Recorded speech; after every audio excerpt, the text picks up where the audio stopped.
Dear Excellencies and distinguished delegates, it's an honor for me to be at this CND event. My name is Ramin Radfar from Rebirth Charity Iran, and I will talk about the challenge of reductionism in addiction prevention, treatment, and harm reduction.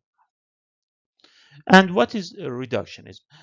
We can say that the reductionism has three characters. One of them is simplification of complex phenomenon. Another one is exclusive emphasis on a single dimension of a complex phenomenon, and moreover, neglecting of this interaction among multiple factors.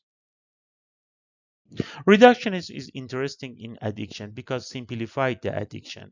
And when we simplify a complex phenomenon, it's very easy to design some interventions for it and say that these are evidence-based interventions.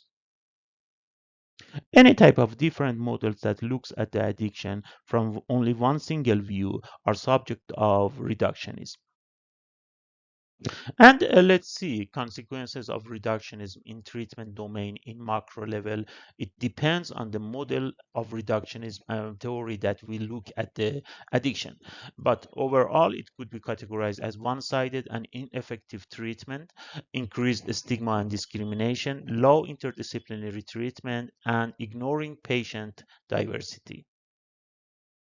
In other domains, such as primary prevention, reduced effectiveness of intervention, non-evidence-based intervention, and increased stigma and ignoring most at-risk population groups are consequences of the reductionism. It depends on the model that we look at the addiction.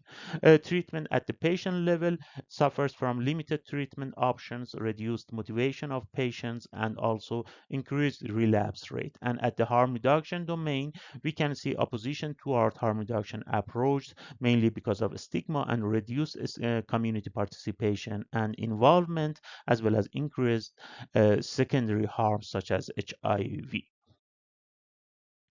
And there is something that we call epistemic injustice. Epistemic injustice in addiction means that the people with substance use disorder are often denied recognition as credible source of knowledge, leading to the dismissal of their experience and insight even within healthcare and research.